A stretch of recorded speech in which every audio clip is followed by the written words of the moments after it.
Hey guys, welcome to Wake Up Wednesday. I'm your host, Dr. Matt. Or should it be like Wellness Wednesday? Who knows? Anyway, this morning's episode is brought to you by one listener, Dr. Ann Katelyn Franklin, PharmD. She asks, what to do about plantar fasciitis? Well, hey guys, I'm here to tell you. So, this is great. I want to cover two things about plantar fasciitis. One is that plantar fasciitis indicates with the suffix itis that it's an acute inflammatory state. Okay, so if you've started running recently and the bottom of your foot is hurting, it could be plantar fasciitis. Okay, if you've been dealing with this for a while now, so longer than 2 weeks, it's probably not plantar fasciitis, but probably an osis or a opathy, and we'll cover that in the second half of this morning's episode. So, what should you do about plantar fasciitis? Okay, well, if you're having pain on the bottom side of your foot, okay, especially in the morning when you first step down and take those first few steps, and it's really painful down through here, what's happening is when you first step down and your big toe comes up, this arch gets bigger, okay, and that's called the Windlass mechanism. It's there so that when you push off during normal walking, you have a rigid foot, as opposed to pushing off with like a flexible foot, and it'd be like walking in sand. So it's a biomechanical advantage for our everyday walking. What happens though is if there's too much tension on that plantar fascia, typically in the acute phase, it's coming from the calf muscle, and so this line through here, right, gets tight. All the tissue slack comes at the plantar fascia, and so when you take a step, extend that big toe, Windlass mechanism, and it just starts to hurt. Okay, so if you're in that 2-week phase, what I typically like to do is relieve, not release, relieve some of the tension on that plantar fascia. You can do this one of two ways. You can stretch your calf, okay, actually both muscles of the calf, the gastroc and the soleus, and I'll show you how to do that in just a second. And if you have access to somebody that can do some taping on the bottom of your foot, that's typically helpful as well, so that you can walk around and that tape takes up the tension during walking rather than that plantar fascia through the Windlass mechanism. Okay, stay in there, you hanging in there with me? Okay, so I'm going to attempt to show you here, all right, how I like to stretch the calf, right, in this phase. What I like to do is have your foot in front of you, okay, all right, so don't stretch like this. I like to stretch with something in front of you, okay? You can put your foot on a step, all right, and then lean your hips forward, all right, and you'll feel it in your calf, okay? This isn't the best setup, but you get the point. Sticking your foot on something, leaning your hips forward, okay? So if I turn over my shoe, and we talked about maybe this is like a step or like a threshold step, putting your foot on it, letting your toes relax off the edge, and leaning those hips forward to stretch your calf, okay? You can also do it with your knee bent. That will get the soleus, so the lower muscle, okay? I like it on a step here in front of you so that those toes can relax, so you avoid the Windlass mechanism by getting your toe extended. If your foot is back here, that has a tendency to get that toe extended, and you're getting that Windlass mechanism, and then you're not relieving the tension on the plantar fascia while you're doing the stretch. Rather, you're stretching both the plantar fascia and the calf. Okay, so again, to recap, I like a stretch where your foot is in front of you on a surface, stretching that way. Okay, so that's a good way to do it. You can also do a lacrosse ball mobilization, really getting, if you have any knots there, which there's plenty of videos about that. But if you want some more advice, just shoot me a line. We'll talk through that. Okay, so that incorporates the first part. All right, if you've been having this issue for longer than 2 weeks, okay, and typically people that say they have plantar fasciitis, they've been doing that with this for a long time. It's more of a tendinopathy or an apathy, or an osis, so a disorder of that connective tissue, due to poor tissue loading tolerance.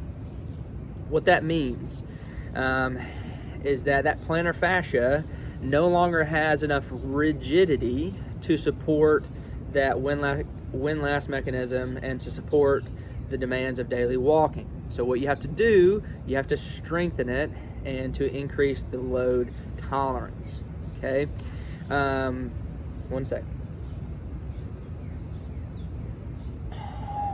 There's a great video of this, a lot better than what I'm about to show you, and it goes into a little bit more description about this. To be honest, I haven't used this in the clinic just yet, so I'll link to it, send you over to her page for it. But what you want to do, you want to load that plantar fascia, okay, and you do that through, what do you think you can do that with, class? Go to the poll below and check your answer. I'm just kidding, there's no poll. It's through the windlass mechanism, okay? So again, all right, we're gonna load it up, all right? So just think, all right, like you build muscle by doing repetitions and load and strengthening. You need to do that with tendons. But the thing about tendons is they have to tolerate loads for longer times in a specific direction, and do it throughout the day, right? So anyway, you want to roll up a towel roll, okay? Nothing fancy. There's like I think it's a fasciitis fighter or something like that. Those are cool, but just buy one of these. If you do it right, you'll, go ahead and get it out of the way. You won't have to have anything long term, okay? So that towel roll is to get your big toe, the rest of your toes on it, so they're in that extended position, okay, coming up, right, and automatically getting that windlass mechanism. All right, from here, you're gonna do a single leg calf raise to the very top. Hold that for 2 seconds and slowly lower down for 3 seconds. So 3 seconds up, hold at the top for 2, lower down for 3, okay?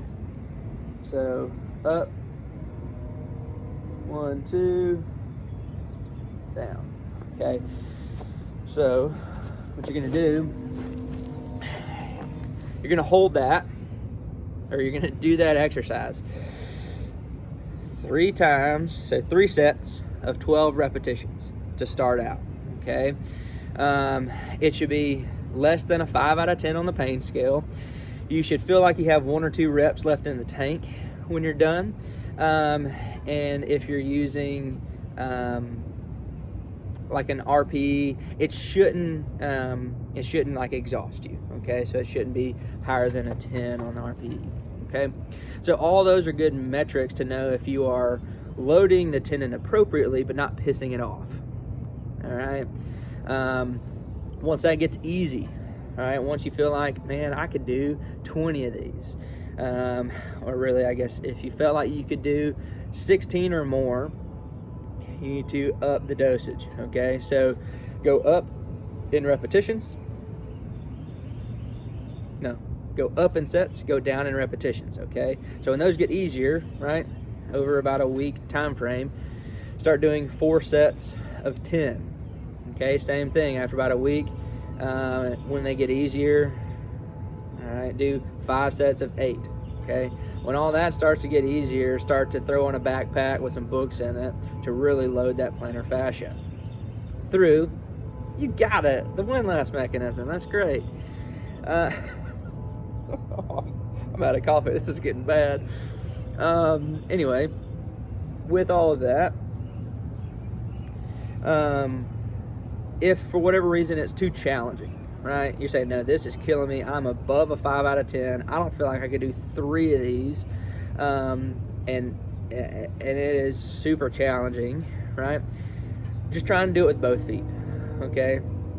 So the foot that's hurting, put on the towel roll, the other foot just by itself, all right, and come up. All right, and just like I just showed you, if for whatever reason standing is too much, you can do it sitting down. All right, so, and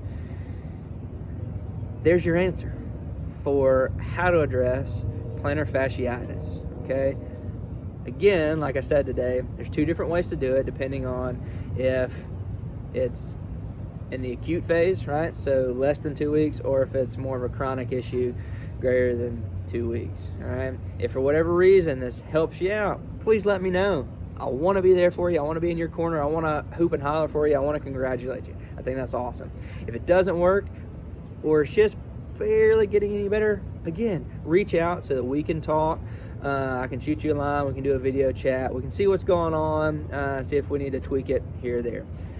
So as always, if you felt like this was helpful, please share it on your own page. Tell people about these videos. I'm here to provide the training necessary for everybody to enjoy a lifetime of movement. That's why I'm here. And if you have suggestions on what I could call these videos in the morning, just let me know. It's fun.